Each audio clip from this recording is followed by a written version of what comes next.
Good morning. It is Friday, the 29th of May. I'm Maeve McMahon, and this is Europe Today, your morning dose of European news and analysis, live here on Euronews. Coming up, Romania is on high alert after a Russian drone crashed into an apartment building in the major city of Galați, close to the border with Ukraine. A mother and her child were injured and 70 residents evacuated in the most serious drone incident Romania has seen since the war began. And the US and Iran are reportedly edging closer to a deal on a 60-day memorandum of understanding to extend the ceasefire and begin talks on Iran's nuclear program. But the deal still needs approval from President Donald Trump and has not quite been confirmed by Tehran. The developments come as Israel's Benjamin Netanyahu orders the IDF to seize 70% of the Gaza Strip. Plus, the head of the World Health Organization has arrived in the DRC, pledging to, quote, do everything in his power to help contain a deadly Ebola outbreak. He's told locals they're not alone and they'll be supported in overcoming the outbreak. But with just days to go before the much-anticipated World Cup, the US, Mexico and Canada have announced new measures for travellers arriving from affected regions in Africa. Meanwhile, in a major blow to the German Chancellor Friedrich Merz, speculation is growing that North Rhine-Westphalia's Prime Minister Hendrik Wüst could emerge as a potential replacement. Now, no formal challenge has been launched, but with coalition tensions rising and Friedrich Merz's approval ratings struggling, the rumours are an unwelcome distraction for the leader of the EU's biggest economy. But first, an unusual Friday for EU commissioners. The Commission Chief Ursula von der Leyen is pulling her team together this morning for urgent talks on whether the European Union should take a tougher economic stance towards Beijing. The closed-door discussion is seen as a very first step towards potentially stricter trade measures. For more on these important meetings, I'm joined here in the studio by our very own Mairead Gwynne-Jones. Good morning, Mairead, and just tell us about these discussions and why they're happening now. Well, this is happening today, Maeve, because there's now this deepening sense of urgency about what the EU needs to do to address a glut of cheap, subsidised Chinese exports that are flooding the EU markets. We're hearing talk even of a China shock 2.0. So a situation similar to that of the US 25 years ago in the Rust Belt, deindustrialization and mass job losses. And if we look at the data, it's clear to see because the difference between what the EU exports to China and what it imports from China, so that's the trade deficit, stood at a massive 360 billion euros last year. That's been ballooning over the past decade, and signs in the first quarter of this year that it's actually getting worse. So von der Leyen is pulling together her top team together. This is a conversation, an initial discussion about how the EU could sharpen its stance, but it is very political and geopolitical, Maeve. I spoke to a diplomat this week who said that China has predatory tactics, that it's willing to weaponize dependencies for geopolitical gain, and with Germany particularly vulnerable. We know Germany lost 120,000 manufacturing jobs last year alone. So this meeting, of course, of very high importance. How will Brussels respond? Will they be able to get a united front? Well, it's difficult because we know EU countries are split on this issue, but there are a few ideas on the table. They could discuss tariffs, quotas, potentially anti-subsidy duties. But there's a new idea going around as well, which is this idea of forcing EU companies to diversify their suppliers, making sure they procure the materials from at least two companies from more than one country. The EU's industry boss, Stéphane Séjourné, who's very close to President Macron in France, of course, has championed this. Let's take a listen to what he had to say last week. You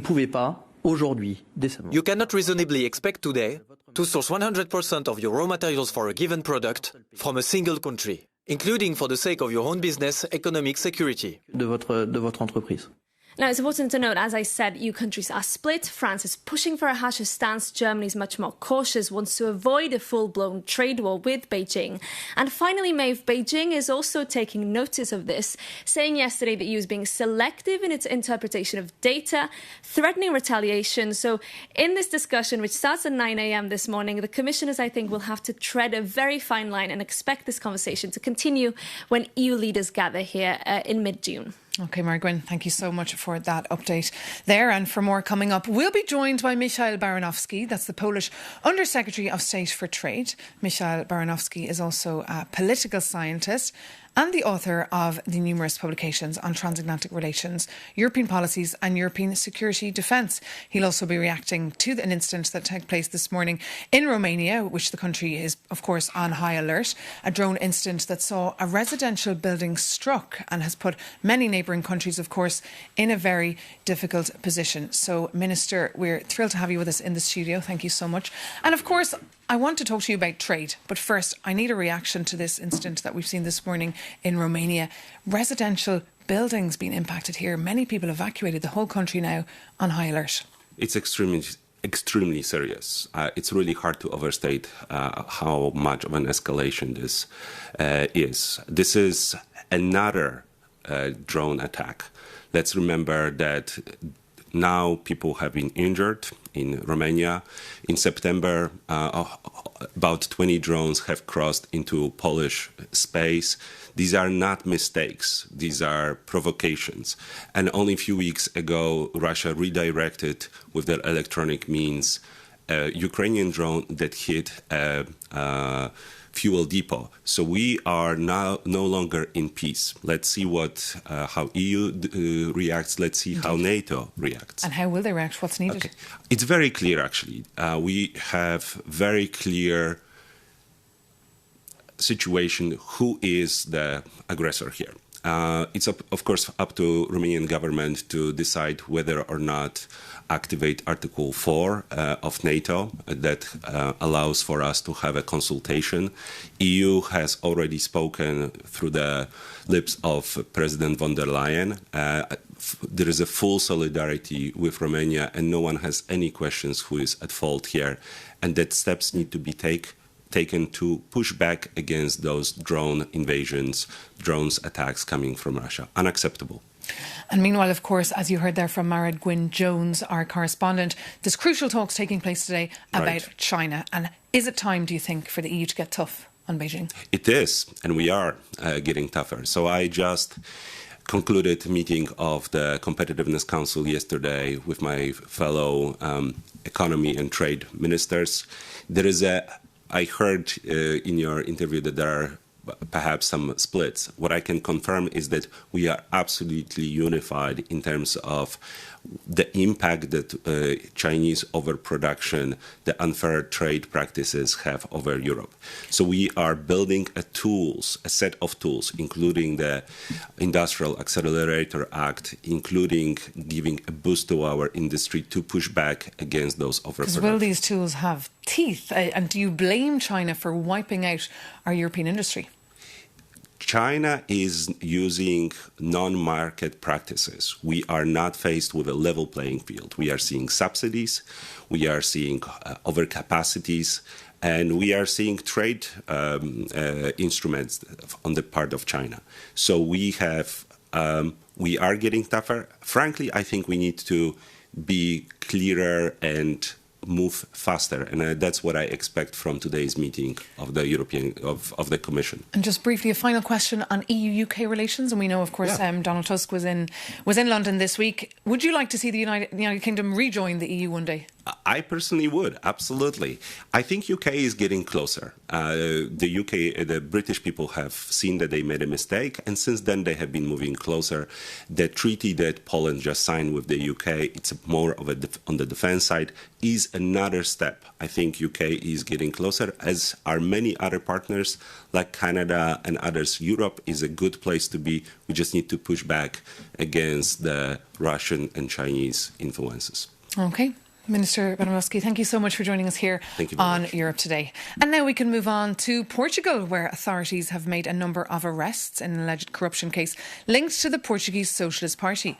It comes just hours after the Socialist Party in Spain saw their headquarters examined over a number of corruption allegations. For more, we can now head over to Lisbon and bring in Euronews correspondent Ricardo Figueira. Good morning. Just tell us, what is the latest and how is the country responding? Good morning, Maeve. Well, the latest news is that the man in the center of this political scandal, called Duarte Moral, he's going to be heard by the judge today. Duarte Moral and his wife, Ruth Reimão. Well, who is this person? He's a direct aide to José Luís Carneiro, to the Secretary General of the Socialist Party. He used to be a direct aide to António Costa, the now President of the European Council too, and well, he runs a political campaign company. So the news is that him, his wife, and several other party members, about a dozen party members, have made about 2 million euros in direct contracts from city halls and city boroughs run by the socialists. The other man at the center of this case is Miguel Coelho. He was the mayor of one of the Lisbon boroughs, and he's now the leader of the socialists in the Lisbon Municipal Assembly. So these are the people at the center of the scandal. The Secretary General, José Luís Carneiro, he has made a press conference in this building right behind me yesterday. He said the searches conducted by the police were not against the party, but against this specific individual. However, this is not a small pawn. This is a direct aid to the Secretary General, and he also used to be an aide of António Costa. So quite a lot of information for us to digest there. Just as we're processing what's going on in Spain, Ricardo Figueiro, thank you so much for that live broadcast there from Lisbon. Now, Hungary's new Prime Minister, Péter Magyar, is in Brussels today to meet EU Commission boss Ursula von der Leyen. He's, of course, trying to unblock the frozen EU funds for his country. For more on this very important story, we're joined here in the studio by our Hungary reporter, that's Sándor Zsiros. So, big day for Péter Magyar. We've been talking about this for weeks. The stakes couldn't be higher. What are your expectations? Good morning, Maeve. Well, indeed, Péter Magyar was already here yesterday. He met NATO Secretary General Mark Rutte and Belgian Prime Minister Bart De Wever, and his team was having last-minute negotiations to save as much EU money for Hungary as possible. You know that there was a lot of conflicts between the previous government, previous government of Viktor Orbán, and the European Commission froze 17 billion of EU cash because of corruption, because of rule of law issues. And now Hungary and the EU decided that they will open a new chapter, they will open a new page for their relations, and Magyar is trying to save EU cash. Now the problem is that by the end of August, the deadline for the recovery funds expires, and Hungary could lose up to 10 billion euros, which is huge, so the work is underway. We don't know what will be the result. Péter Magyar spoke on his social media yesterday, saying that they are close to an agreement, and he also said, very interestingly, that lifting his veto on Ukraine is not a condition to get this money. Let's take a look what he said. Egyszer sem merült fel Ukrajna kérdése. The issue of Ukraine, war or gender have never been raised. Please, what we're discussing, and as far as amendments to the law are concerned, is the fight against corruption. There are still open cases, but basically we have struck our agreement on many important points. A megállapodásunkat. And of course, Sándor, a big issue for Ursula von der Leyen is Ukraine's potential EU membership. How will that feature today in the talks? Well, Péter Magyar said that officially these issues are not linked, but I don't see any scenarios that, Hungary gets a huge EU payout and they are not lifting the veto at June when, all the countries should agree that Ukraine opens the first chapter. So there might be a decision by Hungary by then. Péter Magyar said explicitly in the past that, he is willing to lift his veto when, Ukraine settles the right of the Hungarian minorities. By the way, it was not his veto, it was Orbán's veto. So, for the moment, technical talks are ongoing with Ukraine and Hungary. If they find a solution for the minority issues, there will be no issue for Hungary, and Ukraine could open the first negotiating chapter in June. OK, and of course that meeting today, Shandor, taking place at 1, and I'm sure you'll be finding a story for us then so we can all read it on Euronews.com. Thanks for that update. But now we can move on because the European Commission has slapped a €200 million fine on the Chinese online shop Temu.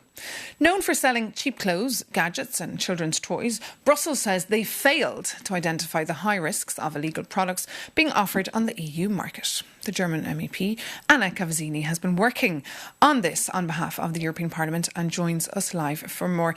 Good morning. So thank you so much for being with us. Just tell us, what happens if Temu fails to comply after this fine? Could the EU go further?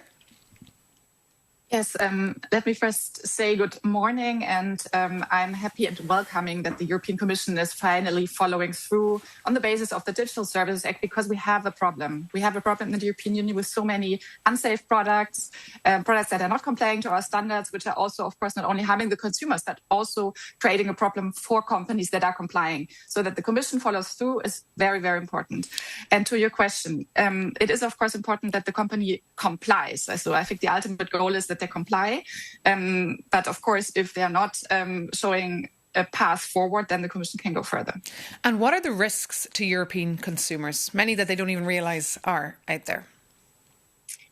Yeah, for example, the Commission justified their decision on tests, buying tests, for example, and showing that a lot of products like chargers, but especially also toys for children, are not safe, are not complying with the standards, are also environmentally harmful if there are chemicals inside that are forbidden in the European Union.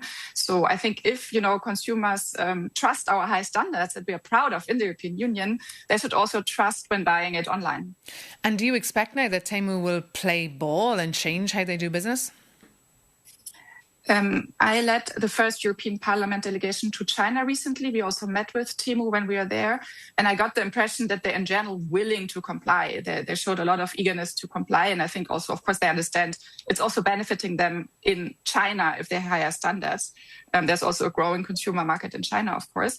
But it's also not so easy to just change the business model because, of course, their business model is based on cheap products. They can't control all the individual traders online. It's very difficult to control them. So they have to really step up. And they cannot only have nice words, but they have to show actions. And meanwhile, of course, we have the big talks taking place in the Commission today when it comes to China. How should the EU deal with China? I think there is a structural problem with unfair competition with products coming from China. It's not only the classical e-commerce products that we're just talking about, but of course also industrial products. And I think the European Union needs to make sure that there is again a level playing field, that there is again a market-based economy, which is at the moment not possible. We are losing so many industrial jobs. You mentioned it before, especially also in Germany. So I think the European Union needs to toughen up, and that contains the Industrial Accelerator Act, that contains Made in Europe provisions. But we also need to find a short-term solution for this surge of imports. So I think the Commission needs to put some more safeguards in place. OK, a long, busy day here in Brussels and for all those gathering on those talks. Anna Cavazzini, German MEP, thank you so much for being our guest this morning on Europe Today.